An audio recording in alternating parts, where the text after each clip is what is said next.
ஆனவர்களே, ஆண்டவராகிய இயேசு கிறிஸ்துவின் நாமத்தில் எனது அன்பின் வாழ்த்துக்களை நான் தெரிவித்துக் கொள்கிறேன். மீண்டுமாய் உங்களோடு இணைந்து தேவனுடைய அன்பை அனுபவிக்க என் ஆண்டவர் அடியனுக்கு ஒரு பெரிய ஒரு வாய்ப்பு எனக்கு உண்டாக்கி கொடுத்திருக்கிறார். அதற்காக என் தேவனுக்கு நான் நன்றி செலுத்த நான் கடமைப்பட்டவனாக இருக்கிறேன். ஆவிக்குரிய பயணம் ஒரு அழகான ஒரு பயணம். ஆவிக்குரிய வாழ்வு மிகவும் அழகுள்ளது. அதை அனுபவிக்கிறவர்கள் அதை அறிந்திருப்பார்கள் என்று நான் சொல்ல வேண்டும். ஆவிக்குரிய வாழ்க்கையிலே எவ்வளவுக்கு எவ்வளவு உங்களை இணைத்துக் கொள்ளுகிறீர்களோ அவ்வளவுக்கு அவ்வளவு ஆண்டவருடைய கிருபை, ஆண்டவருடைய சமாதானம், ஆண்டவர் நமக்கென வைத்திருக்கிற அந்த ஆசீர்வாதங்களை நாம் சுதந்திரித்துக் கொள்ள முடியும் என்பதை நீங்கள் மறந்துவிட வேண்டாம். ஆகவே ஆவிக்குரிய பயணத்தில் நம்முடைய வாழ்வை நகர்த்துவோம். இந்த ஆவிக்குரிய பயணத்தில் மிக மிக அவசியமான ஒரு காரியத்தை குறித்து இந்த நாளிலே நாம் பார்க்க இருக்கிறோம். எடுத்துக்கொள்ளலாம், நியாயாதிபதிகளை எடுத்துக்கொள்ளலாம். நாம் அனைவரும் பரிசுத்த வேதாகமத்தை எல்லாரும் எடுத்துக்கொள்ளுங்க, எல்லாரும் திருப்பிக் கொள்ளுங்க. நியாயாதிபதிகள் 9வது அதிகாரத்தை எடுத்துக்கொள்ளுங்க.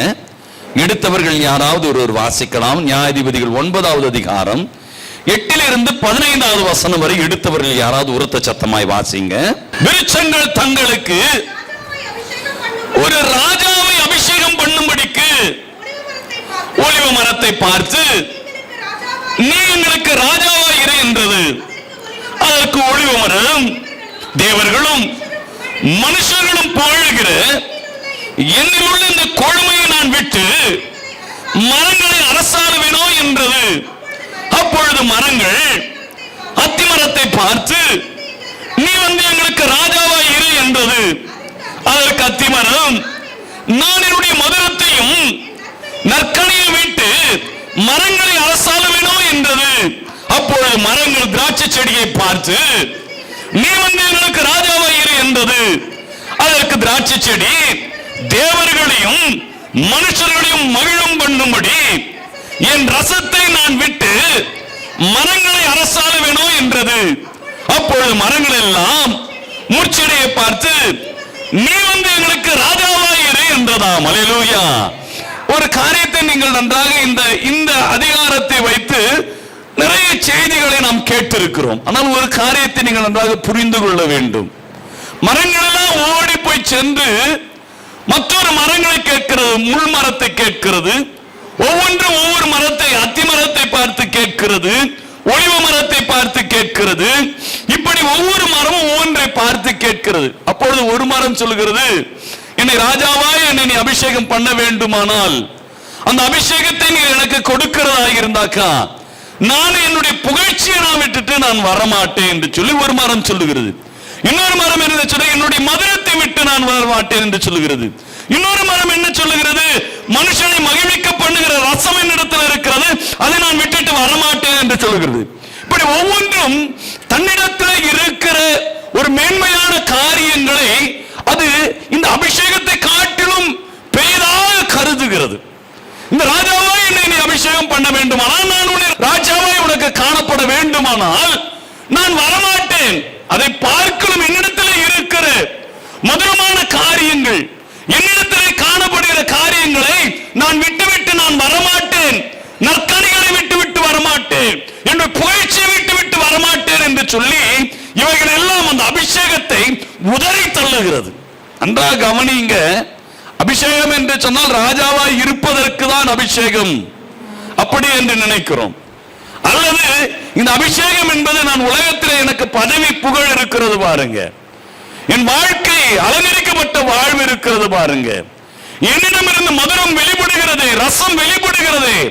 அதை காட்டிலும் இந்த அபிஷேகம் என்பது தகுதி இழந்ததை போல அநேகருடைய வாழ்க்கையிலே காணப்படுகிற காரியம் இப்படிதான் இருக்கிறது. ஆவிக்குரிய வாழ்க்கையிலே இந்த அபிஷேகத்தை நாம் அப்படிதான் நினைக்கிறோம். அபிஷேகமா அது அவருக்கு கிடைக்கும், அபிஷேகமா இவருக்கு கிடைக்கும், அபிஷேகமா அதெல்லாம் நமக்கு வேண்டாங்க. ஆலயத்துக்கு போன ஆலயம் முதல்ல ஊழியம் துவங்கின காலத்திலே ஒரு மனிதர் தொடர்ச்சியாக ஒரு 2-3 வாரங்கள் தொடர்ந்து வந்தார். பின்பு நான் அவரை போய் சந்தித்தேன். ஏன் வரவில்லை என்று சொல்லி பார்க்கலாம் என்று சொல்லி. அவர் சொன்ன காரியங்கள், அசுத்தாவி என் பக்கத்தில் இருந்து ஆட ஆரம்பித்தது, அந்த ஆவி என்ன ஏதாவது செய்யும் போல இருக்கிறது, வேண்டாம் என்று சொல்லி அவர் வர மறுத்து விட்டார். ஏன் என்று சொன்னால், நான் ஒரு ஸ்டைல ஆலயத்துக்கு வந்தோமா, ஆண்டவரை தேடணுமா, ஜெபிச்சோமா, பாட்டு பாடணுமா, ஏதோ ஒரு கதையை கேட்டோமா, அவ்வளவுதான் முடிந்து விட்டது என்று சொல்லி விலகி செல்லுகிறவர்களை போல இருக்கிறோம். நாம அபிஷேகம் வரோம், அதெல்லாம் வாங்கிக்கணும், என்ன பண்றது, அது தரிசனத்தை நாம குதிச்சுன்னு இருக்கணும் ஆலயத்துல போய், அப்படி என்று சொல்லி நினைக்கிற கூட்டங்களாக தான் நாம் இருக்கிறோம். எனக்கு அருமையான தேவனுடைய பிள்ளைகளை, அபிஷேகத்தை குறித்தான ஒரு சிந்தனை இல்லை, அபிஷேகத்தை குறித்தான ஒரு தெளிவு நம்மிடம் காணப்படவில்லை என்று தான் சொல்ல வேண்டும். ஆனால் இன்றைய நாளிலே அதை குறித்தான ஒரு தெளிவை நாம் அறிந்து கொள்வோம், எடுத்துக்கொள்ளலாம்.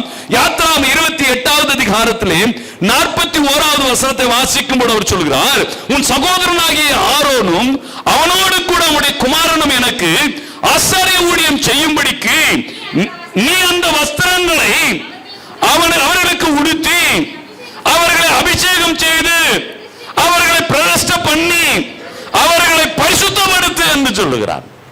அப்படி என்று சொன்னால், இந்த அபிஷேகம் ஆசாரிய ஊழியம் செய்வதற்காக, தேவனுடைய பணி செய்வதற்காக ஆரோனையும் அவருடைய குமாரனையும் இந்த அபிஷேகம் அவர்களுக்குள் காணப்படுகிறது. அந்த அபிஷேகத்தை அவர்களுக்கு கொடு, ஆரோனை அபிஷேகம் செய், உடைய குமாரனை அபிஷேகம் செய், ஆசாரிய ஊழியம் செய்யறதுக்கு இந்த அபிஷேகம் அவர்களுக்கு காணப்பட வேண்டும்.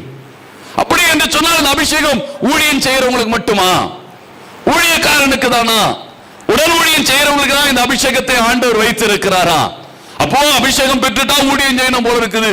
அபிஷேகம் பெற்றுட்டாக்கா, ஐயோ நான் எங்க ஊழியத்துல ஓடுறது, என்னுடைய வேலை அப்படி இருக்கிறது, என் குடும்ப நிலை அப்படி இருக்கு, என் தொழில் அப்படி இருக்கிறது, என் சரீர பலவீனம் அப்படி இருக்கிறது, இந்த மதுரத்தை விட்டு இந்த ரசத்தை விட்டுட்டு நான் தேவர்களை அரசால நான் வருவேனோ, நான் மரங்களை அரசால வருவேனோ, அப்படி என்று சொல்லி இந்த அபிஷேகத்தை நாம் அப்படிதான் என்ன செய்கிறோம், புறம் தள்ளுகிறவர்களாய் இருக்கிறோம், உதறி தள்ளுகிறவர்களாய் இருக்கிறோம். எனக்கு அருமையான தேவனுடைய பிள்ளைகளே, நன்றாக ஆவிக்குரிய காரியங்களிலே இந்த பரிசுத்தம் அபிஷேகம் பெற்று உன்னை நீ பரிசுத்தப்படுத்த வேண்டும் என்று வேதம் சொல்லுகிறது. அப்போ அபிஷேகம் நான் பெற்றுக்கொள்ளும் பொழுது அந்த அபிஷேகம் என்னை பரிசுத்தப்படுத்தக்கூடிய காரியமாய் இருக்கிறது இல்லையா? ஆனா அபிஷேகம் பெற்றவனெல்லாம் தன்னை பரிசுத்தப்படுத்திக் கொண்டானா என்பது அது வேறு காரியம். சரியா? அவன் பரிசுத்தமாய் தன்னுடைய வாழ்வை ஆண்டவருடைய வார்த்தையின்படி கீழ்ப்படிந்து தன் வாழ்வை நகர்த்துகிறான் அபிஷேகம் பெற்றவர்களா என்று சொன்னால் அது வேறு டிராக்ல அது போகிறது, அது நமக்கு வேண்டாம். சரிங்களா? ஆனா ஒரு காரியத்தை நன்றாக புரிந்து கொள்ளுங்க, அந்த அபிஷேகம் பெற்ற உடனே அந்த அபிஷேகம் என்ன செய்கிறது சொன்னால் நமக்கு சகலத்தையும் போதிக்கிறது, நம்மை பரிசுத்தப்படுத்துகிறது. இது பாவம், பரிசுத்த ஆவியான என் மேல் அவர் இறங்குகிறார், மகனே இதை செய் இதை செய்யாதே அப்படி என்று சொல்லி எனக்கு கற்றுக் கொடுக்கிறார், என்னை அந்த நீதியின் பாதையிலே என்னை நடத்த ஆரம்பித்து விடுவார். அப்போ அபிஷேகம் நான் பெறும் பொழுது என்னை பரிசுத்தப்படுத்துகிறார் ஆண்டவர். அப்போ அபிஷேகம் என்பது ராஜாக்களுக்கு மட்டும் அல்ல, ராஜாக்களுக்கும் இருந்தது. ராஜாக்களையும் ஆண்டவர் அபிஷேகத்திற்காக சவுலை அபிஷேகித்திருக்கிறார் இல்லையா? தாவீதை அபிஷேக தைலத்தினால் நிரப்பி இருக்கிறார். அப்போ ஆசாரியர்களுக்கு மாத்திரமல்ல, ராஜாக்களுக்கும் அந்த அபிஷேகம் அவர்களுக்கு காணப்பட்டது. 1 சாமுவேல் 9-15-16 வசனங்களை நீங்க வீட்டிலே போய் வாசித்து பாருங்க. ராஜாக்களை அபிஷேகம், இஸ்ரவேல் மேல அதிபதியாய் நான் உன்னை அபிஷேகம் பண்ணுகிறேன். சவுலை அபிஷேகம் பண்ணுகிறார், இஸ்ரவேல் மேல ராஜாவாக உனக்கு அபிஷேகம். 1 ராஜாக்கள் 19-16 ராஜாவாய் உன்னை அபிஷேகம் பண்ணுகிறேன், அதிபதியாய், ராஜாவாய். இப்படி பல நிலைகளில் இந்த அபிஷேகம் என்பது எல்லாருக்கும் அது கொடுக்கப்பட்டது, ராஜாக்களுக்கு மட்டுமல்ல, ஆசாரியருக்கு மட்டுமல்ல. அப்படி அபிஷேகம் எல்லாருக்கும் கொடுக்கப்பட்டது. ஆனா அந்த காலங்களில் அபிஷேகம் என்பது எப்படி இருந்தது, அந்த காலங்களில் எப்படி இருந்தது என்று சொன்னால், அபிஷேகம் யாருக்கு கிடைத்தது, யார் அதை கொடுத்தார், யாருக்கு அது கொடுக்கப்பட்டது? சாமுவேல் என்ன செய்தார்? தாவீதுக்கு அபிஷேகத்தை கொடுத்தார். சாமுவேல் போய் சவுலை அபிஷேகம் பண்ணார், அபிஷேகம் செய்து ராஜாவாய் அவர்களை அமர்த்தினான். அப்போ அந்த காலங்களிலே மனிதர்களை கொண்டு அந்த அபிஷேகங்கள் கொடுக்கப்பட்டது இல்லை? அது நமக்கு நன்றாக தெரியும், வேதத்தை வாசித்த நமக்கெல்லாம் நன்றாக தெரியும். இப்படிதான் அபிஷேகங்கள் ஒவ்வொருவருக்கும் அபிஷேகப்படுத்தினார் ஆண்டவர். அபிஷேகப்படுத்தி ராஜாவா ஸ்தானத்துல உட்கார வைத்தார்கள், அபிஷேகப்படுத்தி ஊழிய வேலை செய்யறதுக்கு அவர்களை நியமித்தார்கள், அபிஷேகப்படுத்தி ஒவ்வொருவரையும் ஆண்டவர் நடத்தினார், ஒவ்வொருவரையும். எனக்கு அருமையான தேவனுடைய பிள்ளைகளே, ஆனால் இந்த காலங்களிலே நம்மை ஆண்டவர் எப்படி அபிஷேகிக்கிறார், நம்மை ஆண்டவர் எப்படி அபிஷேகப்படுத்தி நம்மை நடத்துகிறார் வாசிக்கலாமே. 2 கொரிந்தியர் எடுத்துக்கொள்ளலாம். 2 கொரிந்தியர் 1வது அதிகாரத்தை எடுத்துக்கொள்ளுங்க. 2 கொரிந்தியர் 1வது அப்போஸ்தலனாகிய பவுல் கொரிந்தியருக்கு எழுதின நிருபம் 2 கொரிந்தியர் 1வது அதிகாரம் அதுல 21வது வசனத்தை நாம் வாசிக்க கேட்கலாம். உங்களோடு கூட எங்களையும் கிறிஸ்துவுக்குள் ஸ்திரப்படுத்தி நம்மை அபிஷேகம் பண்ணினவர் தேவனே. அல்லேலூயா. இன்னைக்கு நம்ம உங்களையும் என்னை அபிஷேகம் பண்றதுக்கு தீர்க்கதரிசிகளை கொண்டு அல்ல, தேவனே அபிஷேகம் பண்ற அளவுக்கு தேவன் நம்மை தெரிந்து கொண்டிருக்கிறார். அல்லேலூயா. அப்ப நாம எவ்வளவு வேல்யூ பாருங்க. ரொம்ப மதிப்பு மிக்கவர்கள் நாம் எல்லாம். நம்ம எல்லாம் தீர்க்கதரிசியை கொண்டு நம்ம அபிஷேகிக்கல. ஆண்டவர் நம்ம எப்படி அபிஷேகித்து இருக்கிறான்னு சொன்னால் தேவனே நம்மை அபிஷேகிக்கிறாராம். தேவனே உங்களுக்கு அந்த அபிஷேக தைலத்தை உங்கள் மீது ஊற்றுகிறார். அப்போ ஆண்டவர் மூலமா டைரக்டா நம்ம பெற்றுக் கொள்கிறோம். அப்போ அந்த காலங்களிலே, பழைய ஏற்பாடு காலங்களிலே தீர்க்கதரிசிகளை கொண்டு ஆண்டவர் அபிஷேகம் செய்தார். ஆனா இந்த காலங்களிலே ஆண்டவரே நம் மத்தியிலே கடந்து வருகிறார். ஆண்டவரே இந்த புதிய ஏற்பாட்டு காலங்களிலே ஆண்டவரே நம்மை அபிஷேகிக்கிறவராய் இருக்கிறார். அப்போ ஒரு தீர்க்கதரிசி அபிஷேகிக்க வேண்டுமானால் அவன் நிறைய காரியங்களை கடைபிடிப்பான் இல்லையா? ஆண்டவரிடத்துல முறையிட்டு அவருடைய குணாதிசயங்கள் எப்படி இருக்கிறது இல்லையா? தாவீதை அபிஷேகம் செய்வதற்காக அவருடைய இல்லத்துக்கு கடந்து போகும் பொழுது வெளி தோற்றத்தை பார்க்கிறான், அவன் அழகை பார்க்கிறான். இதெல்லாம் அதுல காணப்படணும். இதெல்லாம் அவர்கள் காணப்படுகிறதா என்று சொல்லி பார்த்து விட்டு அவன் அபிஷேக தைலத்தை எடுத்து அவர்கள் மீது ஊற்ற நினைக்கிற நேரத்தில் ஆண்டவர் சொல்றார், இவன் அல்ல என்று சொன்னார். அப்போ ஒரு தீர்க்கதரிசியை கொண்டு அபிஷேகிக்கப்பட வேண்டுமானால் பலவிதமான சட்டதிட்டங்கள் இருந்தது. ஆனால் இன்னைக்கு தேவனே நம்ம அபிஷேகிக்கணும்னாக்கா அப்போ அந்த சட்டதிட்டங்கள் எல்லாம் நம்மிடம் இருக்கிறதா? நாம் அப்படி தேவனுடைய பார்வையிலே ஒரு அழகுள்ளவர்களாய் இருக்கிறோமா? தேவனுடைய பார்வையிலே அப்படி ஒரு வேல்யூபிள் உள்ளவர்களாய் நாம் இருக்கிறோமா? அப்படி என்று சொல்லி நாம் கூர்ந்து கவனிக்க வேண்டும் என்பதை நீங்கள் மறந்துவிட வேண்டாம். அப்போ தேவன் நம்மை அபிஷேகிக்க செய்கிறது உண்மைதான். அன்னைக்கு தைலத்தில் அபிஷேகம் பண்ணார் இல்லையா? நமக்கு நம்முடைய வாழ்க்கையில எண்ணெய் எடுத்து ஊற்றுவார்கள் இல்ல, அந்த தைல குப்பியை எடுத்து அந்த எண்ணெய் குப்பியை எடுத்து தாவீதுடைய சிரசின் மீது ஊற்றினார்கள். அப்படிதான் அபிஷேகம் என்பது எப்படி அபிஷேகம் அவர்களுக்கு கொடுத்ததுன்னு சொன்னால் அவர்கள் மீது முழங்கால் படியிட்டு வைத்து அவர்கள் மீது அந்த எண்ணெயை அவர்கள் மீது ஊற்றினார்கள். அந்த எண்ணெய் அவர்கள் மீது ஊற்றப்பட்டது. ஆனா இன்னைக்கு எப்படி ஆண்டவர் அபிஷேகம் பண்றாரு சொல்றீங்க? ஆண்டவர் எப்படி அபிஷேகம் பண்றார்? எண்ணெயை ஊற்றுவாரா என் மீது? என் மீது எண்ணெயை ஊற்றிதான் அபிஷேகம் பண்ணுவாரா? ஆனால் எபிரேயருக்கு எழும்போது அவர் அழகாய் சொல்கிறார். எபிரேயர் 1வது அதிகாரத்தை எடுத்துக்கொள்ளுங்க. அதுல 9வது வசனத்தை வாசிக்கும்போது சொல்றாரு, நீ நீதியை விரும்பி அக்கிரமத்தை வெறுக்கிறீர், ஆதலால் தேவனே உம்முடைய தேவன் உம்முடைய தோழரை பார்க்கிலும் உம்மை ஆனந்த தைலத்தினால் அபிஷேகம் பண்ணினார். அல்லேலூயா. எப்படி அபிஷேகம் பண்ணுகிறார்? ஆனந்த தைலத்தினால் அபிஷேகம் பண்ணுகிறார். அப்போ தேவனே நம்மை அபிஷேகம் பண்ணும்போது எப்படி? அது ஒரு ஆனந்த தைலம். அபிஷேகத்தில் ஒரு மனிதன் நிரம்புகிறான் சொன்னால் அவன் முகத்தில் ஒரு பிரகாசம், அவனுக்குள்ள ஒரு சந்தோஷம், அவனுக்குள்ள இணை புரியாத எல்லா கஷ்டமும் என்னை விட்டு போயிட்ட மாதிரி ஒரு இனம் புரியாது ஒரு சந்தோஷத்திலே அவன் மூழ்கடிக்கப்படுவான். ஆனா அப்படி மூழ்கடிக்கப்படணும். அதுதான் உண்மையான ஒரு அபிஷேகத்தை பெற்ற ஒரு மனிதன். ஆகவேதான் வீட்டுல நீங்க போனீங்கன்னாக்கா முழங்கால் படிட்டு ஆவில நிரம்பி ஜெபிங்க அப்படின்னு சொல்றதுக்கு காரணம் அதுதான். அப்ப ஆவில நிரம்பி ஜெபிக்கும் பொழுது அவர் ஆனந்த தைலத்தினால் என்ன அபிஷேகம் பண்ணுவார். அப்போ ஆனந்த தைலம் ஒரு சந்தோஷம் வந்துடும், முகத்துக்கு ஒரு பிரகாசம் வந்துடும், கவலை எல்லாம் மறந்துடுவான். யார் என்ன கைவிட்டாலும், யார் என்னை விட்டு விலகினாலும், என்ன நஷ்டங்கள் ஏற்பட்டாலும், என்ன கஷ்டங்கள் வந்தாலும், எந்த பலவீனங்கள் இருந்தாலும் அவன் ஆனந்த தைலத்தினால் அவன் நிரம்பப்பட்டு இருப்பான். இது ஆண்டவர் கொடுக்கிற ஒரு அபிஷேகம். ஆனா இந்த அபிஷேகத்தை நாம் பெற்றுக்கொள்வதில்லை, அதுதான் வருத்தம். இந்த அபிஷேகத்தை பெற்றுக்கொள்ள வேண்டும் என்கிற சிந்தனை நமக்கு இருக்கிறது இல்லை. ஆலயத்தோட கையை தட்டும், அந்த அபிஷேகம் வேணாங்க. அபிஷேகத்துல நிரம்பணுமா, துதி ஆராதனையா, கண்ணை மூடுங்க அப்படின்னா கூட கண்ணை மூடிட்டு கையை எங்கேயோ பார்த்துக்கணும், அப்படி வேண்டாம் விருப்பா கையை தட்டிக்கணும் இல்லையா? துதிக்கிறதும் கிடையாது, வாயிலிருந்து சத்தமே கேட்காது, பக்கத்துல இருக்கிறவங்க கேட்காது, பக்கத்துல இருக்கிறவனுக்கு கேட்குதோ இல்லையோ நம்ம காதுக்கு அதை கேட்கறது இல்லை. நாம் அப்படிதான் நீங்க துதிக்கிறோம். நமக்கு தேவைப்படல அந்த அபிஷேகம் வேண்டும். அது தேவன் கொடுக்கிற அபிஷேகம், அது தீர்க்கதரிசி கொடுக்கிறது இல்லை, தேவன் கொடுக்கிறது. அவர் ஆனந்த தைலத்தினால் உன்னை அபிஷேகம் செய்கிறார். நீ அந்த அபிஷேகத்தில் நிரம்பும் பொழுது உன் கவலை எல்லாம் மறந்துருங்க, உன் கஷ்டம் எல்லாம் போயிடும். அந்த கஷ்டம் ஒரு பொருட்டாக உனக்கு இருக்காது. உனக்கு விரோதமாக வருகிற மனிதர்கள் அவன் ஒரு பொருட்டாக இருக்க பார்க்க மாட்டாங்க. அதை பார்த்து நீ கவலைப்படவே மாட்ட. அந்த அபிஷேகத்தை அவன் இழந்து போகிறான். யாரு? சவுல் இழந்து போகிறான். அப்போதான் அவனுக்குள்ள ஒரு பயம் வந்துடுது. தேவ ஆவியான விலகி போயிடுறாரு அவனை விட்டு, இல்லையா? தேவ ஆவியான அவனோட இருந்தாரா? அந்த அபிஷேகத்தை அவன் இழந்தவனை போல இருக்கிறான். தோல்வி ஒரு முகம், ஜெயிக்க முடியாது என்கிற ஒரு பய உணர்வு, ஒரு சந்தோஷம் அவனுக்குள்ள இருந்ததா? இல்ல. தாவீதை எப்பொழுதெல்லாம் பார்க்கிறானோ பார்த்த உடனே அவனுக்கு ஒரு பயம் வருது. சந்தோஷமே இல்லையே. தாவீதை பார்த்த உடனே அவனுக்குள்ள ஒரு சந்தோஷம் வந்ததா? சவுலுக்கு இல்ல, சந்தோஷம் வரல. அவனுக்குள்ள ஒரு பயம் தான் இருந்தது. என்ன நடக்குமோ? தாவீதை சொல்லுகிறான், வஸ்திரத்துடைய தொங்கலை அறுத்துட்டு சொல்றான், அந்த சொம்ப அவன் எடுத்துட்டு சொல்றான், எஜமானனே, ராஜாவே, நான் உனக்கு எனக்கு வாய்ப்பு எனக்கு ஆண்டவர் கொடுத்தாரு, வஸ்திர தொங்கலை நான் அறுத்துட்டேன் அப்படின்னு காண்டும்போது, குமாரனே, மகனே அப்படின்னு அந்த சவுல் சொல்லி அவனை அழைக்கிறான். அந்த நேரத்தில் அவன் தாவீது மீது அவன் இரக்கம் உள்ளவனாய் அன்புள்ளவனாய் காணப்பட்டாலும் மீண்டும் அவனுக்குள்ள ஒரு எரிச்சல் வருகிறது. அவனுக்குள்ள ஒரு சந்தோஷம் அவனிடம் காணப்படவில்லை. இன்னைக்கு நம்முடைய வாழ்க்கையில் சந்தோஷத்தை இழந்து போயிருக்கிறோம்.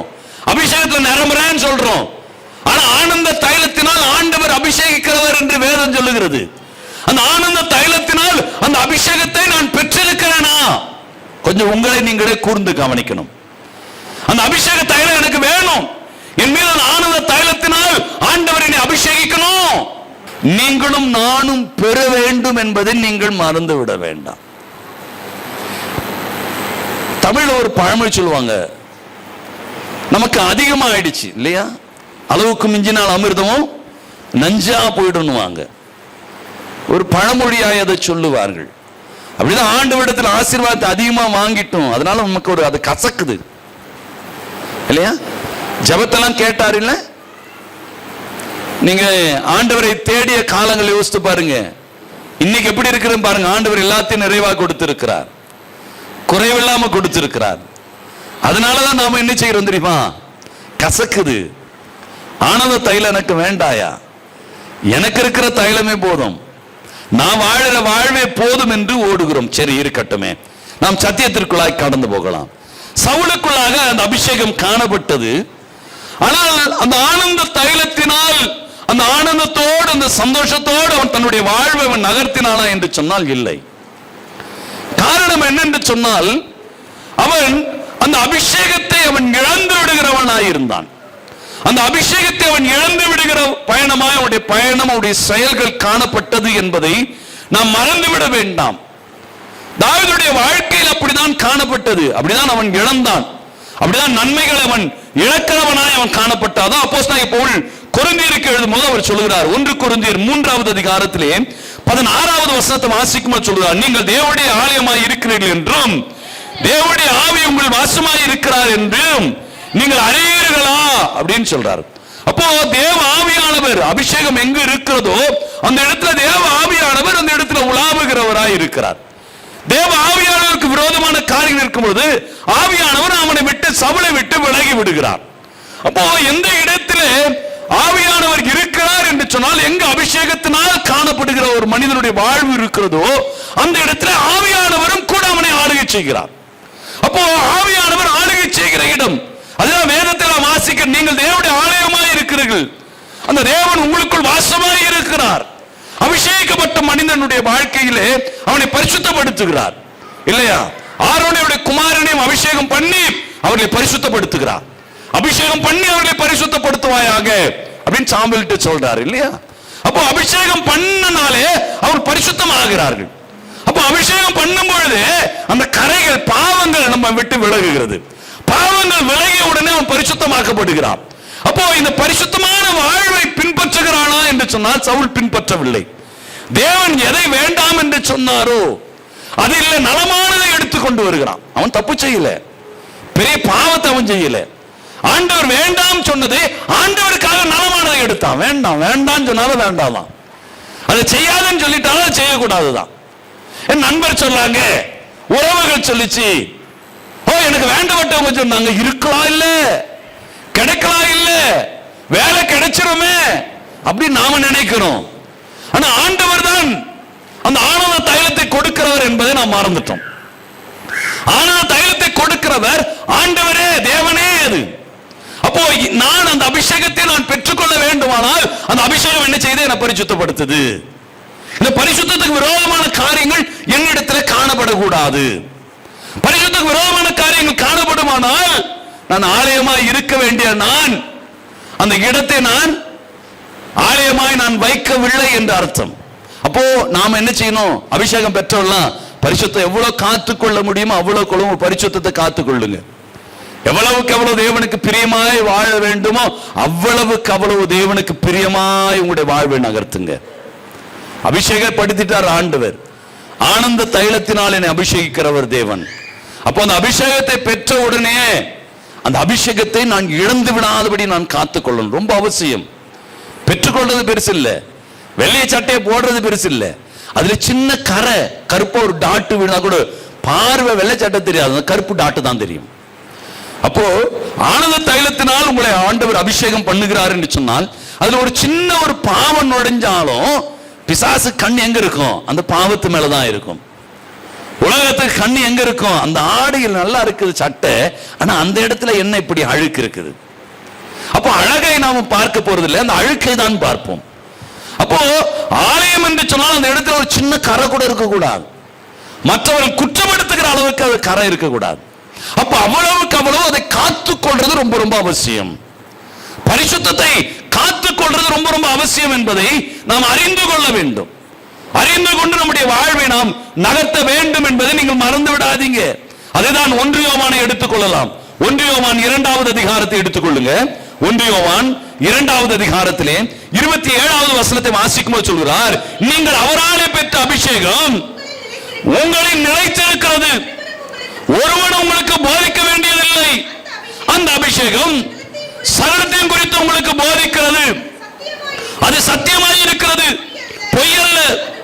அது உங்களுக்கு போதித்தபடியே அவரில் நிலைத்திருங்க. ரொம்ப அவசியங்க. அது உங்களுக்குள் இருக்கிறது. நீ பெற்ற அபிஷேகம் உனக்குள் அது நிலைத்திருக்கிறது. அந்த அபிஷேகம் உனக்குள் இருக்கும் பொழுது ஆவியானவர் என்ன செய்யறார்? சகலத்தையும் போதித்து உன்னை நடத்துவாராம். அப்போ அந்த அபிஷேகத்தில் அந்த பரிசுத்த வாழ்க்கையில நீ நிலைத்திருக்கிறது அவசியம்.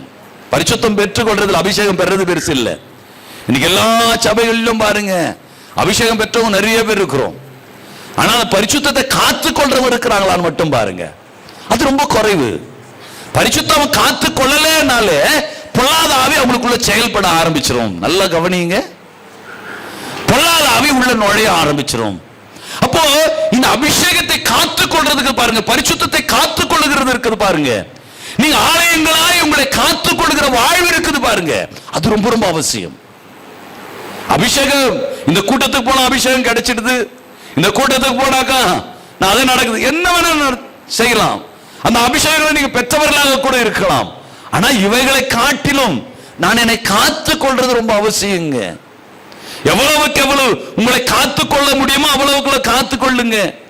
அபிஷேகத்தை காத்துக்கொள்ளாத பயணமாய் உங்களுடைய பயணத்தை மட்டும் நகர்த்தாதீங்க. அதை காத்துக்கொள்வதுதான் அவசியம். நீங்க அதை காத்துக்கொள்ளல, ஆண்டவரை நீங்க கஷ்டப்படுத்துற மாதிரி.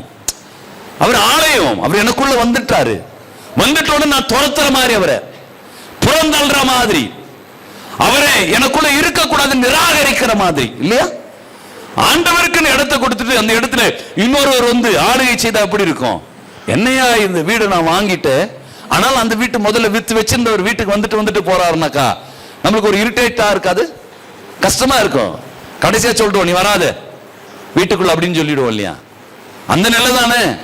ஆண்டவர் உள்ள வந்துட்ட பிறகு நம்ம என்ன செய்யறோம்? ஏதோ வேண்டாத காரியத்தை உள்ள எடுத்துன்னு வரோம். ஆண்டவருக்கு எதெல்லாம் பிரியம் இல்லை, ஆண்டவர் எதெல்லாம் வெறுக்கிறாரு. அதான் எபேசியருக்கு எழுதும்போது அவர் சொல்லுவார், எபேசியர் 4வது அதிகாரம் 30வது வசனம் சொல்லுவார், அன்றியும் நீங்கள் மீட்கப்படும் நாளுக்கென்று முத்திரையாய் பெற்ற பரிசுத்த ஆவியை துக்கப்படுத்தாதிருங்கன்றார். நமக்கு கொடுத்திருக்கிற அபிஷேகம் மீட்கப்படும் நாளுக்கென்று, ஆண்டவருடைய ராஜ்யத்தை சுதந்தரித்துக் கொள்வதற்காக, அதற்காக தான் இந்த அபிஷேகம், அதற்காக தான் இந்த பரிசுத்தமான வாழ்வு. ஆனா இந்த பரிசுத்தமான வாழ்வை நாம் என்ன செய்கிறோம்? ஆண்டவரை துக்கப்படுத்துற மாதிரி பாவங்கள் செய்ய ஆரம்பிக்கிறோம். மீண்டும் தேவனுக்கு பிரியமில்லாத காரியங்கள், தேவன் வெறுக்கிற காரியங்கள் வேண்டாம். அது ஆண்டவருக்கு தானே, அவனுக்கு என்று எடுத்துக்கொள்ளல. ஆண்டவர் வேண்டாம்னு சொல்லிட்டாரா? வேண்டாதான். நீ ஆண்டவருக்காக செய்யறியோ, உனக்காக செய்யறியோ, மற்றவங்களுக்காக செய்யறியோ, நீ யாருக்காக செஞ்சாலும் ஆண்டவர் வேண்டான்னு வெறுக்கிறாரா? வேண்டாம் தான். ஆண்டவர் வேண்டாம் என்று சொல்லிட்டாரா? வேண்டாதான். வேண்டான்னு சொன்னது நீ செய்கிறபடினால் அது ஆண்டவரை நீ துக்கப்படுத்துகிறதாய் மாறுகிறது. அப்போ ஆனந்த தைலத்தினால் நீ அபிஷேகம் பெற்றது. ஆண்டவர் எந்த நோக்கத்தோடு உன்னை அபிஷேகப்படுத்தினார்?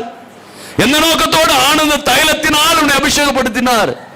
எந்த நோக்கத்தோடு இந்த அழைப்பை கொடுத்தார், ஊழியத்தை கொடுத்தார், ஆசீர்வாதத்தை கொடுத்தார், விடுதலையை கொடுத்தார், நன்மையை கொடுத்தார், சுகத்தை கொடுத்தார், பலனை கொடுத்தார்?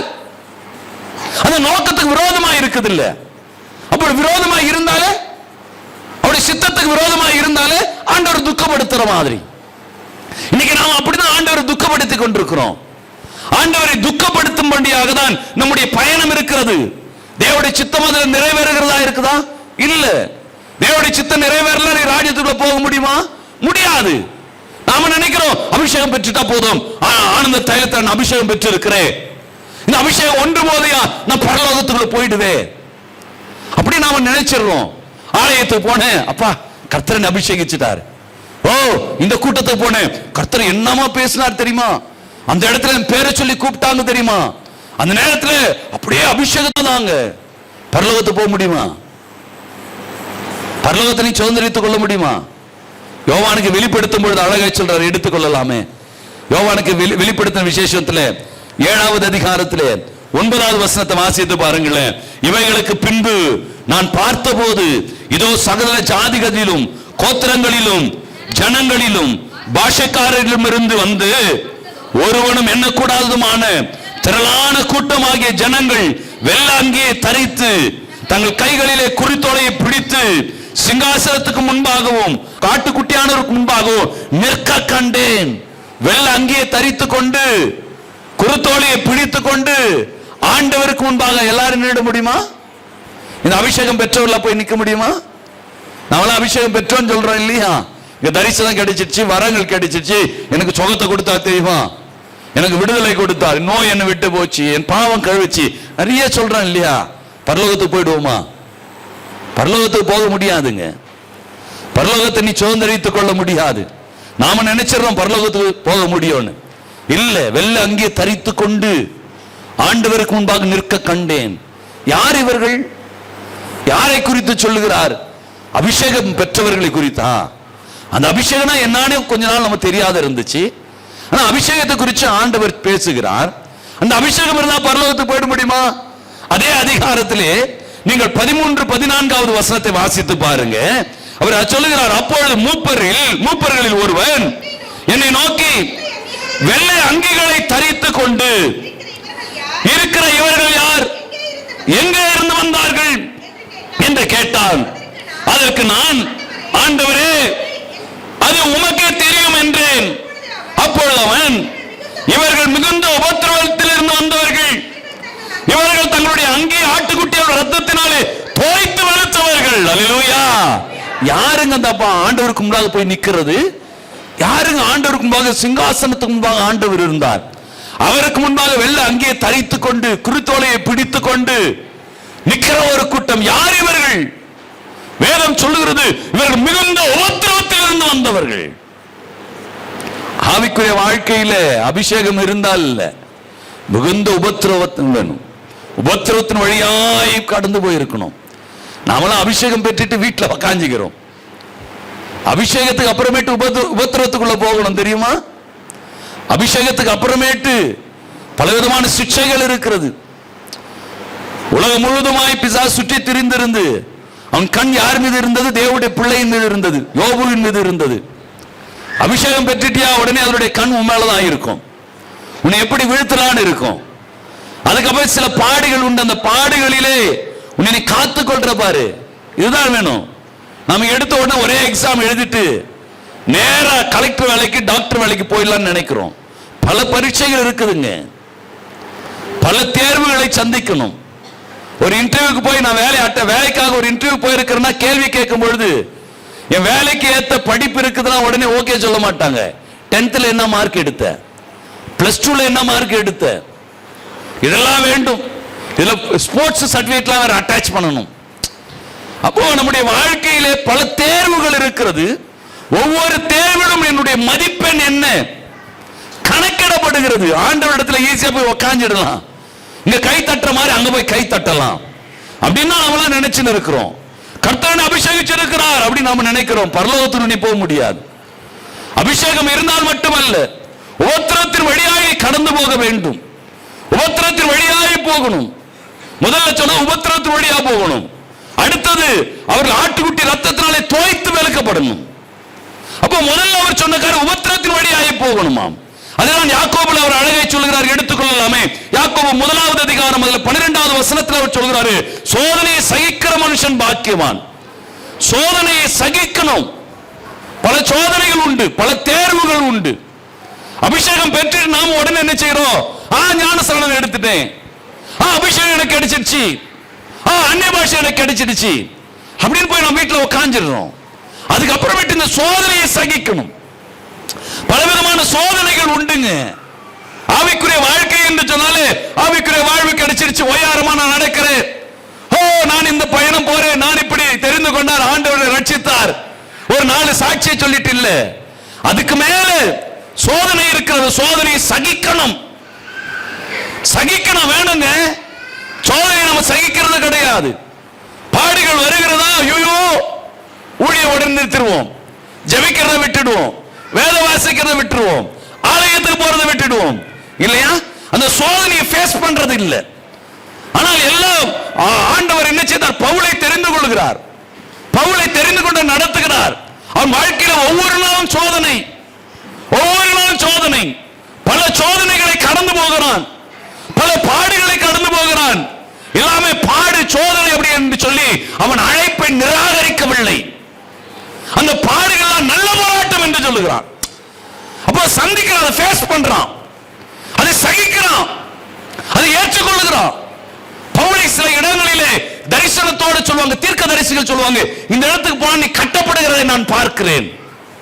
அப்போ மீண்டும் ஒப்பு கொடுத்தாங்க போகிறான், ஆண்டவருடைய கரத்தை ஒப்புடுகிறான். ஆண்டவர் என்னை நடத்துவார், நம்பிக்கை, அதை சகிக்கிறான். பல இடங்களில் அவன் சித்திரவதை செய்யப்படுகிறான், பல இடங்களில் அவன் அடிக்கப்படுகிறான், பல இடங்களிலே அவன் மரித்து விட்டான் என்று சொல்லி நினைக்கிறார்கள், பல இடங்களிலே சவுக்கடியை வாங்குகிறான், எல்லாம் சகித்தான். வேண்டுங்க, நாம நினைக்கிறோம் எடுத்த உடனே ஒரே ட்ரிப்ல அப்படியே காலை எடுத்து வச்சிடலாம் பரலோகத்தில் அப்படின்னு நினைக்கிறோம். எனக்கு அருமையான தேவனுடைய பிள்ளைகளை அறிந்து கொள்ளுங்க. பாடுகள் சகிக்க தெரிந்து கொள்ளணும், சோதனையை சகிக்க தெரிந்து கொள்ளணும். ஒவ்வொரு சோதனை வழியாய் உன் ஆவிக்குரிய வாழ்வை நீ நகர்த்தணும். எனக்கு அருமையான தேவனுடைய பிள்ளைகளை, சோதனையை சகிக்கிற மனுஷன் தான் பாக்கியவான்.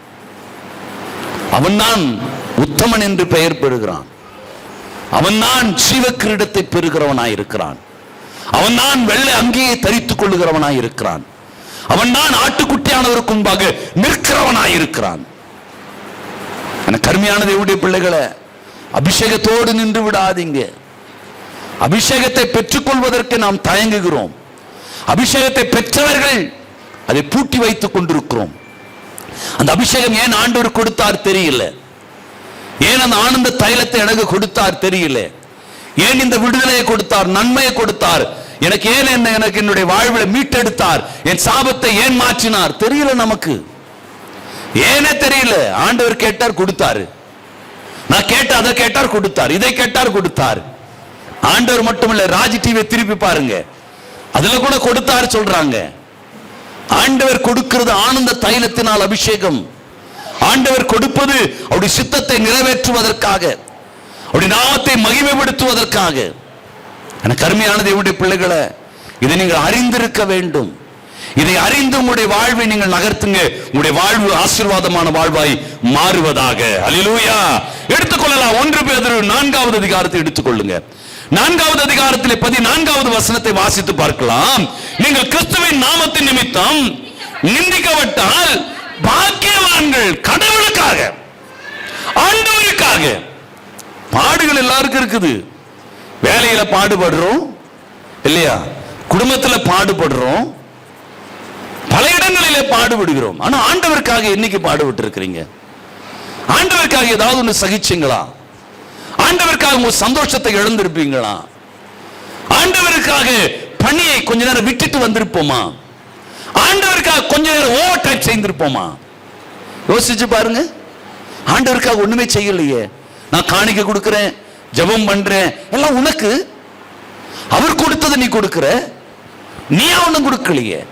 உனக்கு வர நன்மை இழந்து விட்டு ஆண்டவருக்கு எனக்கு கொடுக்கலையே. உன் நேரங்களை, எனக்கு ஆசீர்வாதமா இருக்கிற நேரங்களை நான் இழந்து விட்டு ஆண்டவருடைய சமூகத்தில் உட்காருகிறேன் அப்படின்னு சொல்லி உட்காரலையே. அப்படி உட்காரல நாம, அப்படி ஆண்டவரை தேடல. நாம கொடுத்தது, அவர் கொடுத்தது கொடுத்தோம். இருக்கிற நேரம் சும்மா உட்கார்றது, போயிட்டு வரலாமே. அப்படிதானே ஊழியம் செஞ்சோம், அப்படிதானே ஊழியம் செய்கிறோம். நம்முடைய தேவைனாக்க அந்த ஊழியத்தை கூட தூக்கி எறிஞ்சிடுறோமே. ஆண்டவர் அப்படி, நீ கேட்கிற நேரத்தில் ஆண்டவர் உன்னை விட்டு விலகி இருந்தால், இமைப்பொழுது உன்னை மறந்திருந்தால், வண்டி ஓட்டும் போது எனக்கு ஆக்சிடென்ட் ஆயிருக்கணும். எனக்கு ஆண்டவர் மறக்கல, நாம மறந்துட்டோம். ஜெபிக்க மறந்தோம், வேத வாசிக்க மறந்தோம், ஆண்டவரை தேட மறந்தோம், என் மேல இருக்கிற அபிஷேகம் என்னன்றது தெரியாத மறந்துட்டோம், எல்லாத்தையும் மறந்துட்டோம். ஆண்டவருக்காக கொஞ்சம் பாடு, ஆண்டவருக்காக கொஞ்ச நேரம். தூங்குறதுக்கு இவ்வளவு நேரம், டாக்டர் சொல்றாங்க இவ்வளவு நேரம் நீ தூங்கினாதான், எவ்வளவு உனக்கு ரெஸ்ட் வேண்டும், இந்த நேரத்துக்கு நீ சாப்பிட்டு ஆகணும் சொல்றாங்க. இல்ல, அந்த நேரம் கடைபிடிக்கலாம், அல்சர் வந்துடும். அந்த நேரம் தூங்கலனா உன் நோய் நல்லா இருக்காது, டிப்ரெஷன் ஆயிடும், பிபி இருக்கும். இவ்வளவு பட்டியலிடுது மருத்துவ வட்டாரத்திலே, இவ்வளவு பட்டியலிடுறாங்க, நமக்கு தெரியல. ஆனா ஆண்டவருக்காக செய்ய வேண்டியதை நாம் விட்டுட்டு இருக்கிறோமே. ஆண்டவர் பட்டியல் போட்டார்னா அதனால் நீ எவ்வளவு இழக்கிற தெரியுமா? அந்த ஆனந்த தைலத்தை நீ இழந்து போயிருக்கிற, ஆனந்தத்தை இழந்து போயிருக்கிற.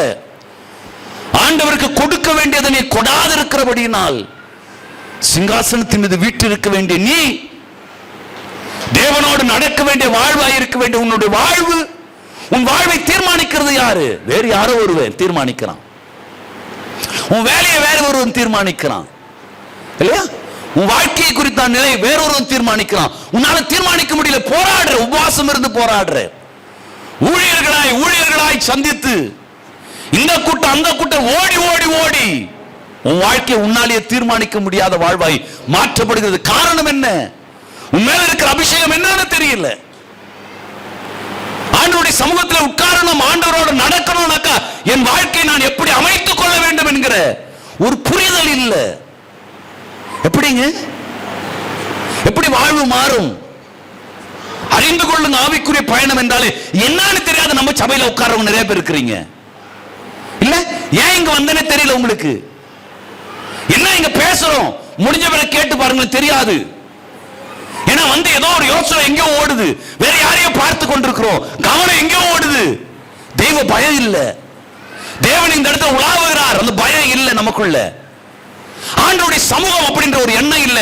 இங்க வந்து பலனை காட்டுறோம்ல, நம்ம விருப்பத்துக்கு வரோம்ல, ஆண்டவருடைய சித்தம் நிறைவேறணும் அப்படின்னு வந்திருக்கிறோமா? என்னைக்காவது ஆண்டவருடைய சமூகம் கரெக்டா 5 மணிக்கு ஆண்டவர் வந்துருவார், ஓடி போய் நின்னு ஒரு முட்டி போட்டு, அப்பா வந்துட்டம்பா,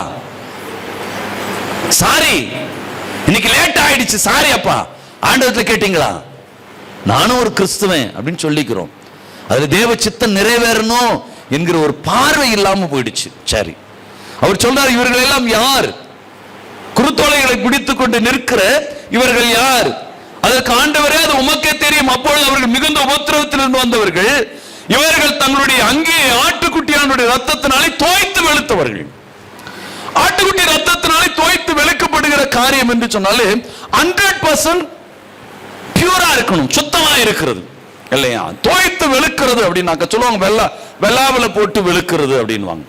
அப்படி வெள்ளால போட்டு வெளுத்தாக்கா பியூரா இருக்கும், வெள்ளையா இருக்கும், அழுக்கே இருக்காது, கரையே இருக்காது. அப்போ ஆட்டுக்குட்டி ரத்தத்தினாலே தோய்த்து 100% பியூரா இருக்குது, பரிசுத்தமாக இருக்கிற ஒரு வாழ்க்கை.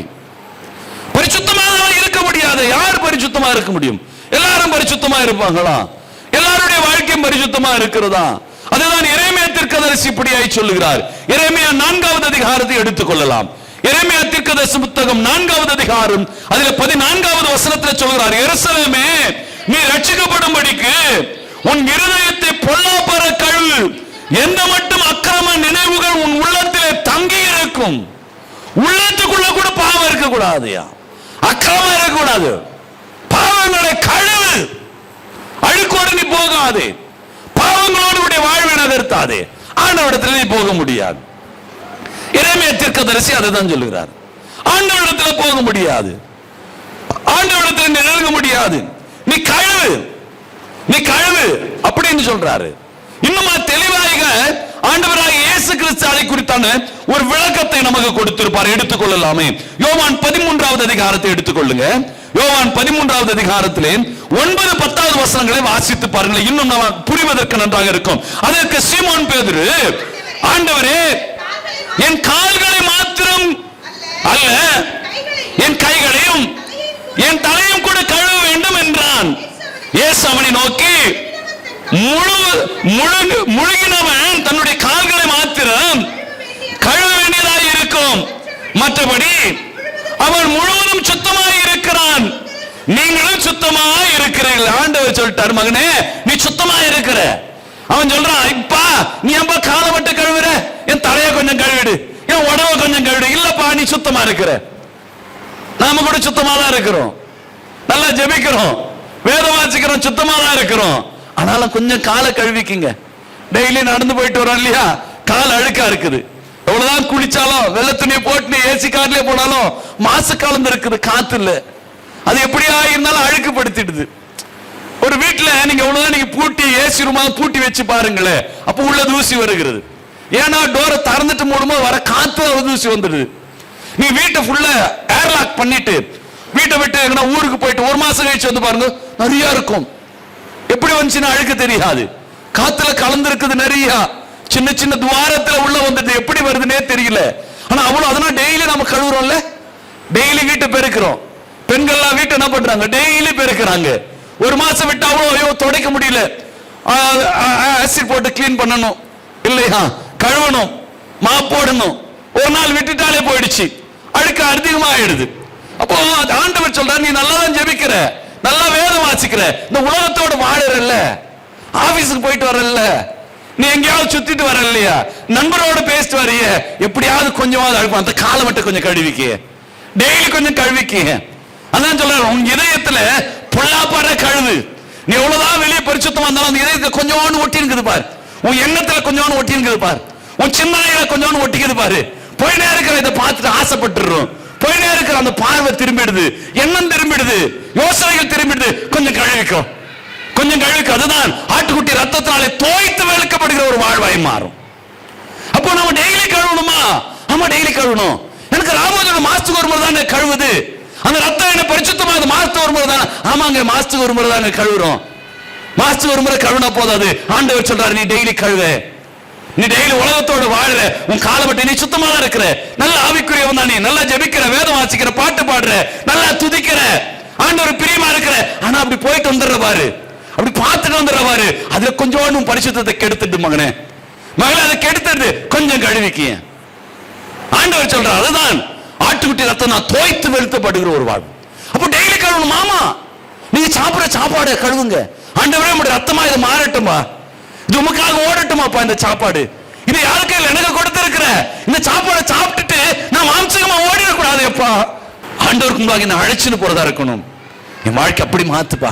கொஞ்சம் ஜெபிச்சிருங்க. டெய்லி டெய்லி குடும்ப ஜெபம் பண்றீங்களா? பண்ணுங்க. மனைவி பிள்ளைகளை உட்கார வச்சு பண்ணுங்க, கணவனை உட்கார வச்சு பண்ணுங்க. ஆண்டவர்கிட்ட சொல்லுங்க, இன்னைக்கு நைட்ல படுக்கிறதுக்கு முன்னாடி, ஆண்டவரே ஏதாவது செஞ்சிருந்தா மன்னிச்சிருப்பா, இன்னைக்கு நைட்டு இப்படி வருகிற நான் தூயினுக்கு போது நீ வந்துட்டா நான் இழந்துருவேன்னு, நான் ஆண்டவனுடைய கரத்தை நான் பிடிக்க முடியாத போயிடுமே, அந்த நேரத்தில் நீ வந்தாலும் வந்துடலாம். நான் இன்னைக்கு ஏதாவது, நான் அந்த பிரதரை பார்த்து, அந்த சிஸ்டரை பார்த்து, என் எண்ணம் மாறிச்சா, சிந்தனை மாறிச்சா, என் பேச்சு மாறிச்சா, அந்த கடைக்கு போயிட்டு எதனா ஆசைப்பட்டுட்டேனா, என் குடும்பத்துக்கு தகுதியை மீறி ஏதாவது நான் விருப்பப்பட்டுட்டேனா, என் அழைப்பு மீறி ஏதாவது நான் நடந்துட்டேனா, சாரி. டெய்லி குடும்ப ஜெபம் செய்யுங்க, பிள்ளைகளுக்காக ஜெபிங்க, வாழ்க்கை துணைக்காக ஜெபிங்க, பெற்றோருக்காக ஜெபிங்க, வயதானவர்களுக்காக ஜெபிங்க. வாழ்க்கை இப்படியே இருக்காது, வாழ்க்கை இப்படியே போயிடாது. நாம நினைக்கிற எல்லாம் அற்புதமா இழந்த பிறகுதான் தெரியும் நமக்கு. நமக்கு இழந்த பிறகுதான் நமக்கு அழுவோம். நான் இழக்கிறதா நினைச்சு நான் அழுவுறேன். புரிந்து கொள்ளுங்க. ஜெபிங்க. கொஞ்சம் அந்த காலை அடிக்கடி கழுவிக்குங்க, அடிக்கடி ஜெபிச்சுக்குங்க, அடிக்கடி ஜெபிச்சு உங்க பிள்ளைகளுக்கு அவங்க குடும்பத்துக்காக ஜெபிங்க. ஐயா தலையை கழுவுங்க, இதை கழுவுங்க, நீ எல்லாம் சுத்தமா தான் இருக்கிற. சிவனப்பா சொல்ல, நீ சுத்தமா தான் இருக்கிறையா. சுத்தமா இருக்கிறவன் காலை மட்டும் கழுவினா போதும். ஏன் காலை மட்டும் கழிச்சா? நீ போயிட்டு வந்தையா, ஐயா உலகத்தை நடந்துட்டு வந்துட்டு கொஞ்சம் கழுவிக்கோ. ஆண்டவர் தான் நீ கழுவிக்கோ, நீ பரத்துக்கு வரணும். டெய்லி கழுவிக்கோ, டெய்லி உன்னை சுத்தமா இருக்கிக்கோ, டெய்லி தேவனுக்கு பிரியமா வாழு. நீ பரத்துக்கு வந்துடலாம்யா. ஆட்டுக்குட்டியானவருக்கு முன்பாக வெள்ளை அங்கி தரித்துக் கொண்டு ஆண்டவருக்கு முன்பாக நீ ஓசனா ஓசனா என்று சொல்லி பாடிக்கொண்டிருக்கலாம்யா. அந்த பரத்துக்கு நீ போகணும்னு ஆசை இருந்துச்சுனாக்கா நீ அபிஷேகத்தோடு நிறுத்திராத. ஆனந்த தைலத்தினால் கொடுக்கிற அபிஷேகத்தோடு நிறுத்திராத. நீ போ, புத்திரத்தின் வழியா போ. ஆண்டவருக்கு கொஞ்சம் சகித்துக்கோ, ஆண்டவருக்கு கொஞ்சம் கஷ்டப்படு. ஆண்டவருக்காக உங்க கிராமத்துல ஒரு 4 வீடு சந்தி, டெய்லி ஒரு வீடு கர்த்தர் நோடு பேசினார்னாக்கா புதுசா இருக்கிற ஒரு வீட்டுக்கு போ, வராத வீட்டுக்கு போ, போய் சந்திச்சுட்டு வா. நான் சர்ச்சைக்கு வரதே கஷ்டம் இல்லை எங்க ஊழியத்துக்கு. கர்த்தருக்கு ஸ்தோத்திரம். பயமா இருக்குது, சொல்ல வேண்டிய காரியம் நான் சொல்லிடுறேன். ஆண்டவர் கேட்டுக்கொண்டு அந்த கல்கள் சாட்சி சொல்லும், சாட்சி சொல்லணும். நீங்க எல்லாம் கணக்கு கொடுக்கணும். யார் எப்படியோ நீங்க கணக்கு கொடுக்கணும். இதோட தெளிவு தெரிந்து நீங்க செய்றீங்க இல்லையா, கணக்கு நீங்க கொடுத்தே ஆகணும். போன வாரத்தில் ஒரு 3 வசனங்கள் என்னை தொட்டது. அந்த வசனத்தை மீண்டும் நான் வாட்ஸ்அப்பில் கூட நான் ஸ்டேட்டஸில் கூட போட்டேன். ஆண்டவர் யாரிடத்துல கணக்கு கேட்பார்? சபையில் இருக்கிறவங்க கிட்ட தான் கணக்கு கேட்பார். துவக்கமே அங்கதான். முன்னதான் தெரிந்து கொண்ட அந்த உலகத்துல உங்ககிட்ட தான் நான் கணக்கு கேட்பேன்னாரு. ஆண்டவர் உன்னிடத்தான் கேட்பார். கேட்டு இல்லை, நமக்கு விளையாட்டு. ஆண்டவர் ஆசீர்வதிக்கிறவரை பார்த்து நமக்கு அப்படித்தானே மெசேஜ் எல்லாம் கொடுத்தாங்க. கர்த்தர் உன்னை ஆசீர்வதிக்கிறார், கீழாக்காமல் மேலாக்குவார், வாளாக்காமல் தலையாக்குவார். நமக்கு அதுல தான் அப்படியே உச்சு எப்படியே ஆயிடுது, முடியெல்லாம் அப்படியே சிலுத்துக்குது. நமக்கு அப்படியே நமக்கு உடனே கிடைச்சது போல ஒரு மாய தோற்றம். மாய தோற்றம் தான், அவ்வளவுதான். மாய தோற்றம் தான். எல்லாம் கிடைச்ச மாதிரி அந்த நேரத்துக்கு குடிச்சிடும். வீட்டில் போனா கை கால் வலிக்குது ஐயா. மாய தோற்றம். மாயத்திலே வாழாதீங்க, நிஜத்து வாழ்க்கையில வாழ பாருங்க. உண்மையான வாழ்க்கை வாழ பழகி கொஞ்ச நேரம் கொடுங்க. எனக்கு வேணாங்க, உன் குடும்பத்துக்காக, உன் வாழ்வுக்காக, உன் பிள்ளைகளுக்காக ப்ளீஸ். உங்க பிள்ளைகளை நேசிக்கிறது உண்மையாக இருந்தாக்கா சொத்தெல்லாம் சேர்த்து வைக்கிறீங்க, அதெல்லாம் பிள்ளைகளை போய் சேருதோ இல்லையோ, அவளை அனுபவிக்கிறாங்களா? பாவம் செய்யற குடும்பத்தில் எதையும் அனுபவிக்க முடியல. அரசியல் தலைவர்கள் அனுபவிக்கிறாங்களா? இல்ல. பிள்ளைகள் சந்ததிகள் அனுபவிக்குதா? இல்ல. ஜெயலலிதா அத்தனை செருப்பு, அத்தனை வாட்சி, அவ்வளவு நகைங்க அனுபவிச்சா கோர்ட்ல தான் இருக்குது. அரசாங்கத்துக்கு போயிடுச்சு சேர்த்ததெல்லாம். அனுபவிக்க முடியாது, பிள்ளைங்க அனுபவிக்க முடியாது. அனுபவிக்கணும்னா பாவம் போறதுக்கு வழியா பாருங்க. நீ செஞ்ச பாவம் பிள்ளைகளுக்கு போகாத இருக்க பாரு. இனி பாவம் செய்யாத, இனி அவை உன் குடும்பத்தை தகர்க்காம பார்த்துக்கொள். வேண்டதுதான், அப்படிதான் போகணும். 100% நீ கழுவப்பட்டிருக்க வேண்டும் என்பதை நீ அறிந்து கொள். ரத்தத்தினாலே கழுவப்பட்டிருக்கிற ஒரு வாழ்வு வேண்டும். அதான் வெளிப்படுத்தின விசேஷத்தில் அவர் சொல்கிறாரு. வெளிப்படுத்தின விசேஷம் 1வது அதிகாரம் அதுல 6வது வசனத்தை வாசிக்கும் பொழுது அவர் சொல்லுகிற காரியம், தம்மிடத்தில் அன்பு கொண்டு தம்முடைய ரத்தத்தினாலே நம்முடைய பாவங்கள் அற நம்மை கழுவி தம்முடைய பிதாவாகிய தேவனுக்கு முன்பாக நம்மை ராஜாக்களாய் ஆசாரியர்களாய் தேவனுக்கு முன்பாக நிறுத்துறார். கழுவி அங்க நிறுத்துறார். இந்த கழுவு பண்ணல தேவனுக்கு முன்பாக நிற்க முடியாதுங்க. இந்த உலகத்தில் அபிஷேகம் எங்க குதிக்கலாம் நல்லா. நாங்களா யார் தெரியுமா? எங்க சபையில பாஸ்டர் என்ன பார்த்தா பயப்படுவாரு, பாஸ்டர் பயப்படுவாரு. அப்படிதான் நினைச்சு தேவனும் பயப்படுறாரு. நீங்க நினைச்சுக்கிறீங்க இழந்துருவ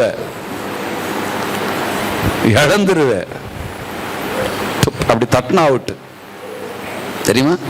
ஒரு வினாடி போதும், ஒரே ஒரு பார்வை போதும். தேவன் நிறுத்து அப்படின்னு சொன்ன உடனே நிறுத்து. நான் தாவீதுடைய காலத்துல அவர் நிறுத்துன்னு சொல்லாத பொழுது வரைக்கும் 70,000 பேர் மரித்தார்களாம். இஸ்ரவேலர் இல்ல இல்ல, நிறுத்துன்னு சொன்ன உடனே நின்றுச்சு வாதை. அப்படிதான் மரண ஓலம் தான் எங்கேயுமே. நமக்கு அதெல்லாம் ஒரு விளையாட்டா இருக்குது. மரணம் வந்தா தெரியும். வந்ததுனால நான் சொன்னேன்னு சொல்லிடாதீங்க. அது நான் சொல்றதுனால இல்ல, நாம் ஒவ்வொருத்தரும் செய்கிற பாவத்தினால அது நடக்குது. நாம செய்யற பாவம் தான், வேற ஒன்றுமே கிடையாது. ரத்தத்தினாலே கழுவப்படுவதுதான். உணருங்க, அந்த ரத்தத்துல ஒவ்வொரு நாளும் கழுவப்படும்படியாக உணருங்க, கழுவப்படும்படியாக உணருங்க. அப்பொழுதுதான் ஆண்டவர் உங்களை நடத்த முடியுங்க. ஆண்டவருடைய நடத்துதல் உங்களுடைய வாழ்வு இருக்கும். இல்ல ஆண்டவர் நடத்துவாரா? இல்ல ஆண்டவர் நடத்த மாட்டார். அப்ப யார் நடத்துவாங்க? வாசித்து பார்க்கலாமே. சகரியா தீர்க்கதரிசன புத்தகத்தை எடுத்துக்கலாம். சகரியா 3வது அதிகாரத்தில் 3 - 5வது வசனம் வரை வாசிக்கலாம். யோசுவாவெனில் அழுக்கு வஸ்திரம் தரித்தவனாய் தூதனுக்கு முன்பாக நின்றிருந்தான். அவர் தமக்கு முன்பாக நிற்கிறவர்களை நோக்கி, இவன் மேல் இருக்கிற அழுக்கு வஸ்திரங்களை களைத்து போடுங்கள் என்றார். பின்பு அவனை நோக்கி பார், நான் உன்னுடைய அக்கிரமத்தை உன்னிலிருந்து நீக்கி செய்து உனக்கு சிறந்த வஸ்திரங்களை தரிப்பிப்பேன் என்றார். அவன் சிரசின் மேல் சுத்தமான பாகையை வைப்பார்களாக என்றான். அப்பொழுது சுத்தமான பாகையை அவருடைய சிரசின் மேல் வைத்து அவருடைய வஸ்திரங்களை தரிப்பித்தார்கள். கர்த்தருடைய தூதனோ அங்கு நின்றான். அல்லேலூயா. யோசுவா பக்கத்தில் யார் யார் இருந்தது? கர்த்தருடைய தூதனோ பிசாசும் இருந்தானா. அழுக்கு வஸ்திரம் இருக்கிற வரைக்கும் பிசாசு இருந்தான். அழுக்கு வஸ்திரம் போயிட்ட உடனே தூதன் அண்டர்டேக் பண்ணிட்டான். நீ அதை கழுவல, உன்னை யார் உன்னை கைட் பண்றது? பிசாசு. அது நல்லா இருக்குது பார், போ. அவன் சொல்லுவான், அதை பாரு, இதை செய், சூப்பர், பார்வைக்கு அன்பமா இருக்கும், புத்தியை தெரிவிக்க இச்சிக்கப்படக்கூடிய காரியமா இருக்கும். ஏதேனை இழந்துட்டாங்க. நாம அப்படிதான். யாருடைய நடத்துதல் இருக்கிறீங்க நீங்க? கழுவப்பட்டு ஆண்டவருக்காக கொஞ்சமாவது பாடுகளை அனுபவிச்சு 100% கால கழுவினே இருக்கணும். சுத்தமா இருக்கிறவ கால மாத்திரம் கழுவினே இருக்கணுமா? அசுத்தமா இருக்கிறவன் மொத்தமா கழுவணும். சுத்தமா இருக்கிறவன் கால மட்டும் கழுவினே இருக்கணும். டெய்லி நடக்கிற ஒவ்வொரு நாள்ல நடக்கிற ஒவ்வொரு நிகழ்வுக்காகவும் ஆண்டவரே கழுவினே இருக்கணும். கழுவினே இருந்தா தூதன் உன்னை நடத்துவான். நீ கழுவுனா உன்னை யார் கைட் பண்றது? பிசாசு. அழுக்கு வஸ்திரங்குது, மாசு கலந்து இருக்குது இல்லையா? நீ வாழற வாழ்க்கையில மனிதனோட வாழறல்ல, அங்க ஏதாவது ஒண்ணு பார்வைக்கு இன்பமா இருக்கும், புத்தியை தெரிவிக்கிற இச்சிக்கப்படக்கூடிய காரியமா இருக்கும். அழிச்சிரும், அவ்வளவுதான். எல்லாத்தையும் இழந்துருவ, எல்லாத்தையும் இழந்து நிற்ப. நடக்காததெல்லாம் நடக்கும், ஓடாததெல்லாம் ஓடும், எல்லாம் நடக்கும். கொஞ்சோண்டு இருந்தா போதும். அப்ப யாரு உன்னை கைட் பண்றதுன்னு பாரு. உன் வாழ்க்கையில தேவதூதன் உன்னை நடத்துறானா, பிசாசு நடத்துதான்னு பாருங்க. நம்மள நிறைய பேருடைய வாழ்க்கையில பிசாசு தான் நடத்துது. தப்பு தப்பாவது முடிவெல்லாம் சரியாவே இல்லை. இது இருக்குமா, அது இருக்குமா, அங்க இருக்குமா, அலைய விடுது பிசாசு. டெய்லி கழுவிக்குங்க கொஞ்சம். சத்தியம் என்ன தெரிஞ்சிருந்தாலும் டெய்லி கொஞ்சம் கழுவிக்குங்க. ஆண்டவரத்துல ஒரு 1/2 மணி நேரம் முட்டி போடுங்க. ஆண்டவரிடத்துல ஒரு 1/2 மணி நேரமாவது ஜெபியுங்க. நீ முழுசுமா நீ கழுவி சுத்தமா தான் இருக்கிற சீமோனே, நீ காலை மட்டும் கழுவினா போதும். நீ நல்லா ஜெபிக்கிற, வேதம் வாசிக்கிற, எல்லாம் சரிதா. கொஞ்சோண்டு உன் நினைவுகளை, அக்கிரமங்களை, உன் இதயத்திலிருந்து அந்த பொல்லாப்பற கழுவு. முதல்ல அதை சுத்தமா கழுவு. எரேமியா தீர்க்கதரிசனம் அதை சுத்தமா கழுவிக்க மகனே, அது சுத்தமா உன்னை விட்டு அகற்றிக்கின்றார். அபிஷேகம் இருந்தா போதும் நினைக்கிறேன். அபிஷேகம் என்னன்னு நமக்கு தான் தெரியலையே. கொஞ்சம் கழுவிக்குங்க, சிங்காசனத்துக்கு முன்பாக நிற்பீங்க. கழுவிக்குங்க. இன்னைக்கு கழுவப்பட்டவர்களாய் கர்த்தருடைய பந்தியில் கலந்து போகும்போது உங்களை தேவதூதர்கள் வழி நடத்துகிற ஒரு வாழ்வாய் உங்களுடைய வாழ்வு மாறணும். உங்களுடைய வாழ்க்கை எப்படி மாறணும்? தேவதூதர்கள் நடத்துகிற ஒரு வாழ்வாய் மாறணும். அல்லேலூயா.